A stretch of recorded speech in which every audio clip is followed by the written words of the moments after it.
Philippines Network, Radyo Ronda, DZBS Move. Radio. Not only can physical activity lower the risks of hypertension, type 2 diabetes, coronary heart disease, stroke, and cancer, but it can also beat depression as well as anxiety. But what if your budget prevents you to enroll in a gym or hire a fitness instructor? In this episode, we'll walk you through ways to be fit anywhere and anytime. I'm Dr. Freddy Gomez, and welcome to Medtalk Health Talk on CNN Philippines.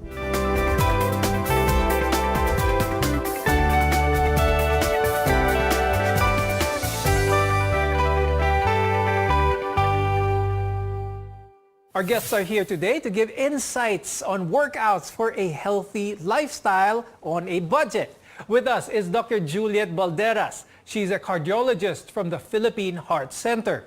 Also with us is Coach Jay Garcia. He's a certified medical exercise and weight management specialist from the American Council on Exercise. The World Health Organization defines physical activity as any bodily movement produced by our skeletal muscles that requires energy expenditure.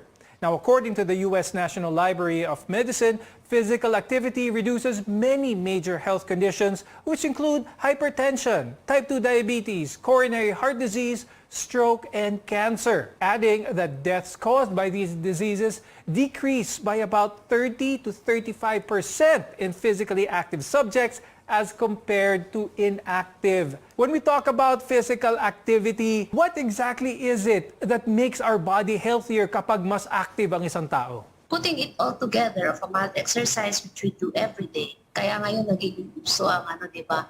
Number of steps walked. No? Number of steps walked, put it equate to a physical exercise. So our objective is to spend the calories that you might have gained and spend it on exercise. So it's an energy expenditure, which is the objective with physical activity. Pag sinabi nating physical activity, pareho lang ba ito? Is it synonymous with the term exercise?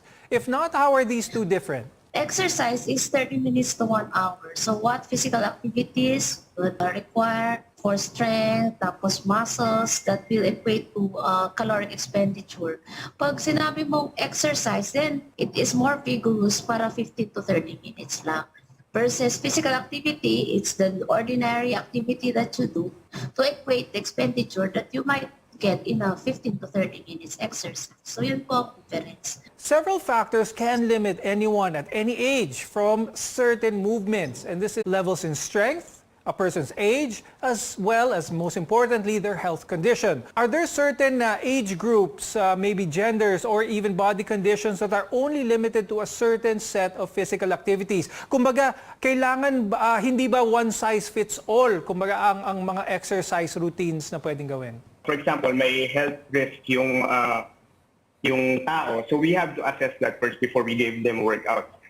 Ang misconceptions kasi dito sa atin, or kahit saan naman, is the physical activity or resistance training will stunt the growth of a younger person, which is not true kasi major fitness centers all over the world and major health organizations are recommending resistance training for all walks of life. Then tapos, ang pinaka-goal natin dito, especially for the younger generation, is yung magkaroon sila to develop a habit to improve the attitude about feeling of activity. So makikarry nila yan towards adult life nila. Paano bang pinakamagandang malaman ng mga viewers natin kung anong activity ang angkop para sa kanila? Before we conduct a fitness program, before we give them, we usually give them PARQ. Or ito yung this is to simplify it, it's a readiness questionnaire. So may checklist siya, it's pre-approved na scientifically proven.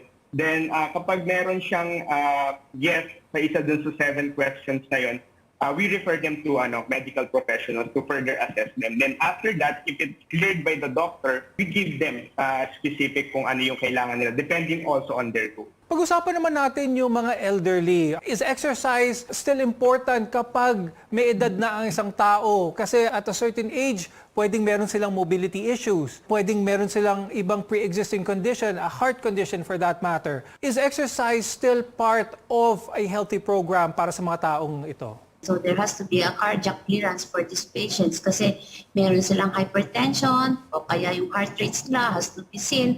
But In as much as they are allowed to do exercise, they have to.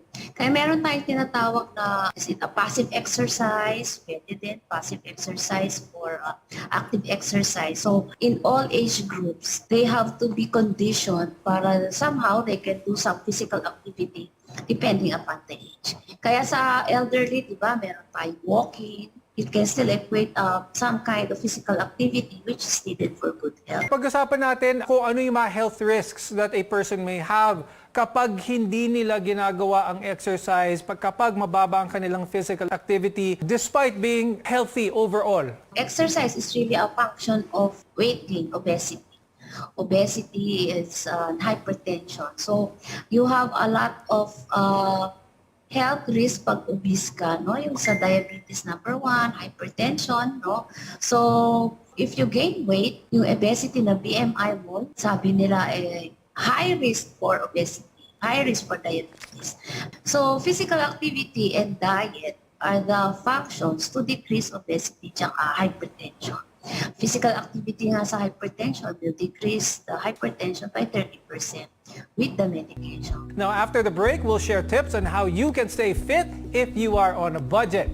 Keep it right here on Medtalk Health Talk.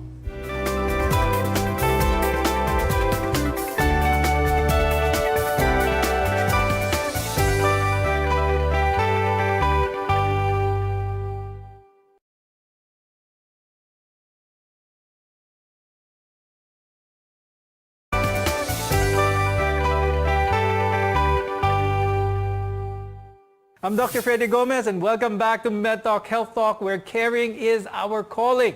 You don't need to go far from home to do some physical activities. You can hit 2 birds with 1 stone by doing chores at home. Coach Jay, can you give us some household chores that can translate to a workout, even maybe a full workout? Pwede ba yun? Pwede naman, Doc. Ang misconception din kasi na gusto natin is correct on that you can only burn calories kapag nag-exercise ka. So mali po iyon. So, ang exercise is a small part of your caloric expenditure. May tinatawag tayong NEAT or non-exercise activity thermogenesis. So, ito yung mga activity outside of exercise. We do household work, or we do gardening, we do groceries. So, makakatulong siya lahat para ma-improve natin yung basal metabolic rate natin, which in the long run, mas magbe-benefit kayo and mas makaka-burn kayo ng maraming calories. Pwede pa rin bang maging physically active and healthy kahit na minimal lang ang pawis? Yung pawis kasi is not always a good indicator of a good workout. So for example, yung temperature kasi natin, it affects, di ba, kung papawisan tayo or hindi. So mas maganda, scientifically, we professionals, we use the heart rate training zone or the zone training. So yung zone training, ang ginagawa namin, we identify 2 threshold markers. Ito yung ventilatory threshold 1 and ventilatory threshold 2. We'll talk about heart rates and the best way to achieve those target heart rates safely later on in the show. But first, we are talking about household chores and how those activities can increase your physical activity and even lead to exercise. But how about the things that we do enjoy doing, such as hobbies? Could this be considered a workout? Coach Jay, pag-usapan natin yon. Are there fun activities that can get our hearts pumping at the same time burn those much-needed calories? Everyday activities natin is considered as zone 1. Ibig sabihin ito, during this interview, while I'm watching you asking us questions or kahit nakaupo lang ako dito, I'm spending energy already. So ibig sabihin, yung mga na-enjoy natin like walking the dog or siguro ibang forms of exercise like doing yoga or doing dancing, lahat nagsasum up. We don't have to limit the exercise on the gym time alone kasi ang gym time, it only takes for about 1 hour or maximum 2 hours of your day. So the rest, the 22 hours, ikaw yung may control nun, not your coach, not the exercise program that you're doing. So the more you move in a particular day, the more ka mas nag-burn ng calories. In fact, may study, yung mga nag-workout vigorously in a day is mas less pa sila nag-burn kung hindi rin naman sila gumagalaw throughout the day. So mas beneficial po talaga kapag may ginagawa tayong other form of activities rather than doing exercise alone. So marami talagang activities na pwedeng mag-translate into good physical activity and fitness for that matter. Now, Dr. Juliet, ang tanong is, does the physical activity matter? Or kung gaano ka taas umaabot ang heart rate natin doon sa binanggit na target heart rate, is the level of heart rate more important than the actual activity? Kumbaga, is cooking considered an exercise as long as it gets us to that target heart rate? Well, the heart rate increases depending sa activity kasi cooking might not increase your heart rate as much. So, hindi medyo mild to moderate siya. So, it is the activity that will increase the heart rate. So, talagang parang directly proportional yung dalawa. No, a moderate activity, higher heart rate. So, your heart rate might make you get the target heart rate more than a mild activity. So, just cooking probably might not be enough to achieve the physical fitness or caloric expenditure that you like for an exercise. So, more activities might be better than just cooking. Now, after the break, we'll discuss how knowing your heart rate zone can help you in your overall fitness and health. Only here on Medtalk Health Talk.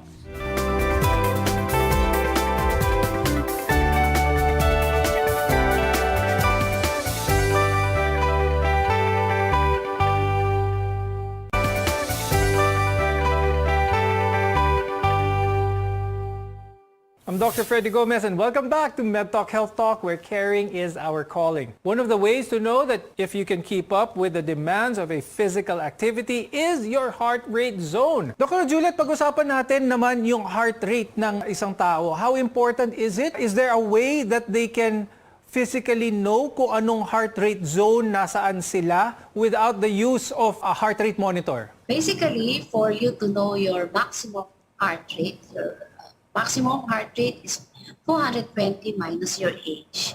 So if you are 45 years of age, 220 minus 45. Then you have what you call your resting heart rate. So your resting heart rate is your heart rate when you don't have an activity.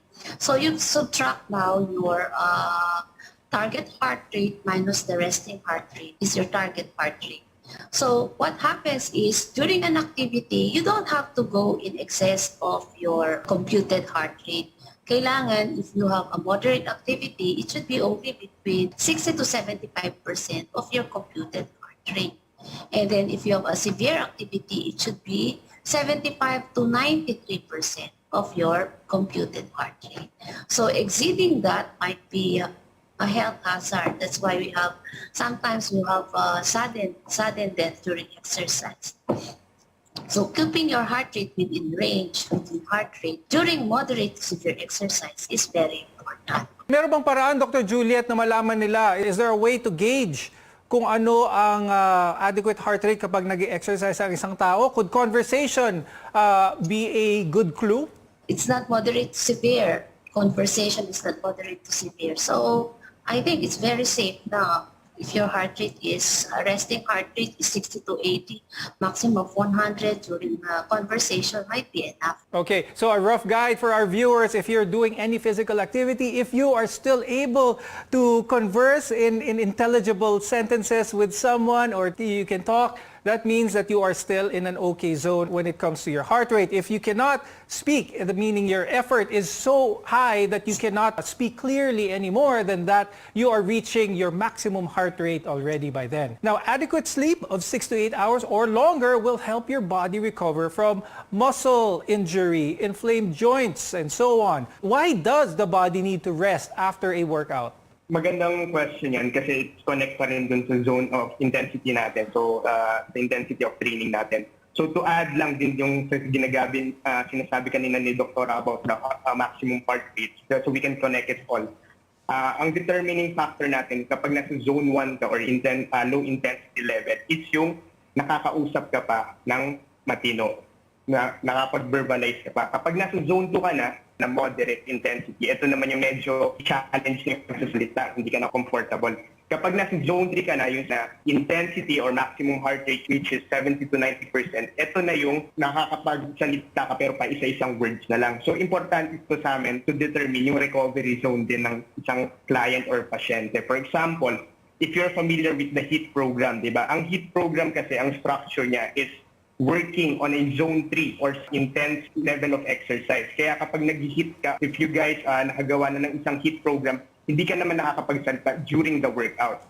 Tapos, after a specific exercise, bumababa yung intensity level, ibinabalik namin yung heart rate. We're trying to bring down your heart rate to a zone 1 level para ma-replenish yung tinatawag natin na ATP. Kasi yung kapag nasa zone 3 ka, yung ginagamit mo na dyan na source of energy is yung ATP mo is yung naka-store na lang sa muscles mo, which is very limited. Okay. Kaya nagkakaroon siya ng mga waste products na nararamdaman natin parang nag-burn na yung muscles natin. So we have to rest. So yung pag bumalik ka na sa zone 1 level ulit, nagre-recover ulit yung body mo kasi you're utilizing again oxygen and you're stored at. So the recovery phase, basically after a good workout, is to replenish those muscles of their vitally needed nutrients, and a recovery is definitely as important as a workout. Now, Coach Jay, how about diet? How important is diet? 50-50 ba ito with exercise? Some people say, hindi ko kailangan mag-diet kasi win-workout ko naman ito. What's the risk? What's the danger in this kind of thinking?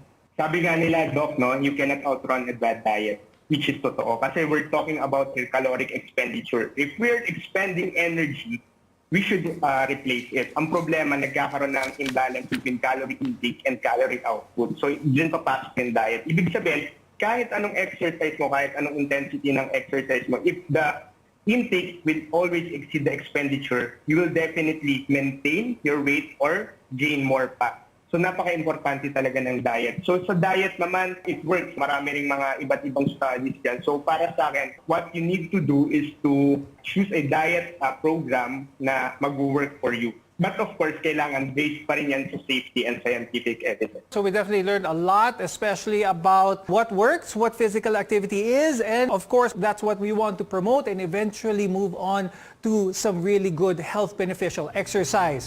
Thank you very much, Dr. Juliet Balderas and Coach Jay Garcia, for being with us today and sharing your knowledge and insights with regards to being physically fit. I'm Dr. Freddy Gomez, and we'll see you again next time here on Medtalk Health Talk.